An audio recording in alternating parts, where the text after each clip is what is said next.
73장 어둠의 심장 제2파 암심이파 위 발걸음. 숲의 땅이 다시 울렸다. 쿵 쿵 쿵. 박청강을 밀쳐낸 힘에도 꿈쩍하지 않았던 대지가 이제는 별표도 무거운 무언가 별표의 접근에 떨리고 있었다.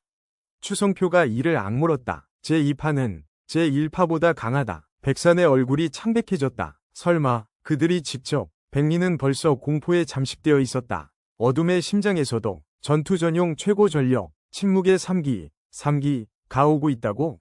그 말이 끝나기도 전에 숲이 찢어졌다. 나뭇가지들이 모조리 뜯겨나가며 세 개의 그림자가 나타났다. 모두 얼굴을 천으로 가리고 있었고 기운은 물처럼 흐르다가 갑자기 사라졌다. 발소리도 없고 숨결도 없다. 그들이 한 발 내디딜 때마다 주변의 별표 그림자 별표들이 뒤틀렸다. 첫 번째 그림자 적기 두 번째 그림자 청기 세 번째 그림자 흑기 박청강조차 본능적으로 주먹을 움켜쥐며 뒤로 물러났다. 백사는 절망에 가까운 목소리로 말했다. 저 셋은 혈울로조차 멈추는 삼흑전 위 핵심 전력.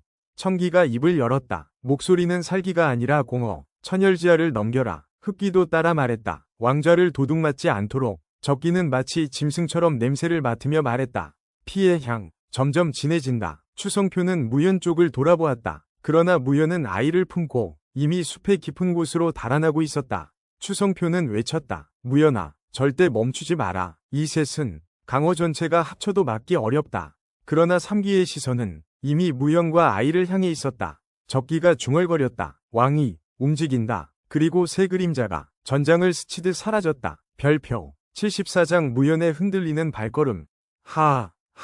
무연의 숨은 이미 다했다. 팔과 다리의 감각이 사라지고 있었고 체온은 점점 떨어지고 있었다.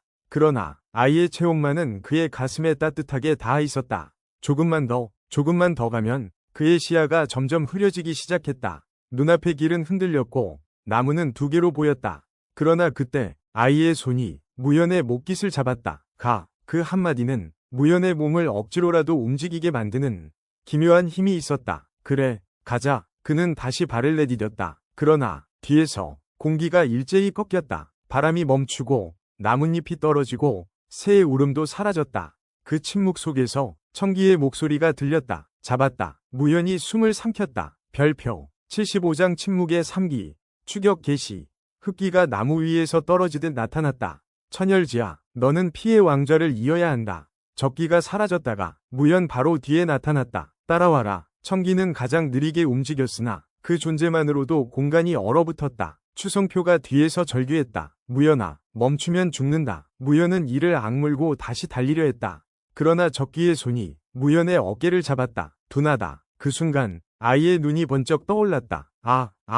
붉은 얼음이 폭발처럼 터졌다. 적기의 손이 순간적으로 밀렸다. 청기와 흑기가 동시에 말했다. 아기 하나가 우리의 기운을 밀어냈다. 적기는 밀린 팔을 바라보았다. 피의 왕 백산과 백린이 역시 뒤이어 숲에 도착했다.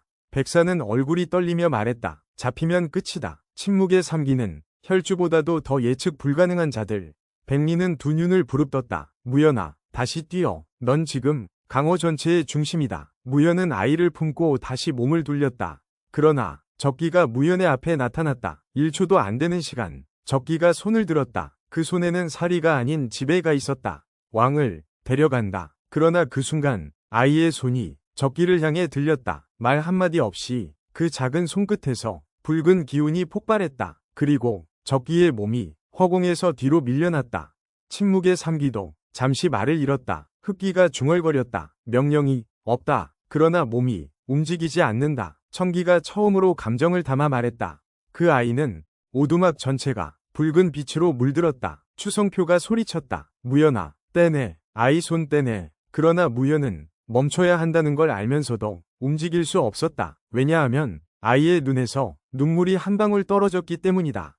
푸른 빛의 눈물. 그 눈물은 목판 위에 닿자 불꽃처럼 튀었다. 그리고 무너진 목판 속에서 새로운 문양이 드러났다. 붉은과 푸름이 합쳐진 문양. 이 문양은 추성표가 숨을 삼켰다. 강호 어디에도 없는 문장이다. 무연의 얼굴이 창백해졌다. 스승님이 남긴 비전이었다. 오두막이 흔들리며 붉은 빛과 푸른 빛의 기운이 아이의 손 아래서 합쳐져 새로운 파동을 일으키고 있었다. 그리고 아이의 입이 열렸다. 세 번째 말, 아니, 세 번째 명령.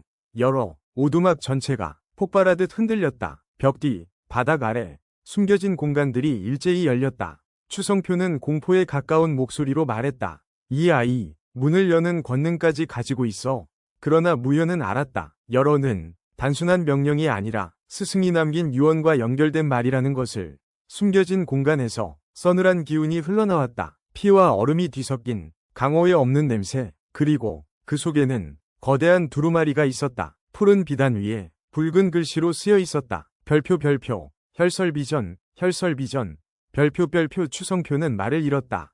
혈, 설, 두 상극의 기운을 합친 비전. 무연은 낮게 중얼거렸다. 스승님이 남긴 유산, 아이를 위한, 그리고 나를 위한 길. 그 순간 바깥에서 대지가 또 한 번 흔들렸다.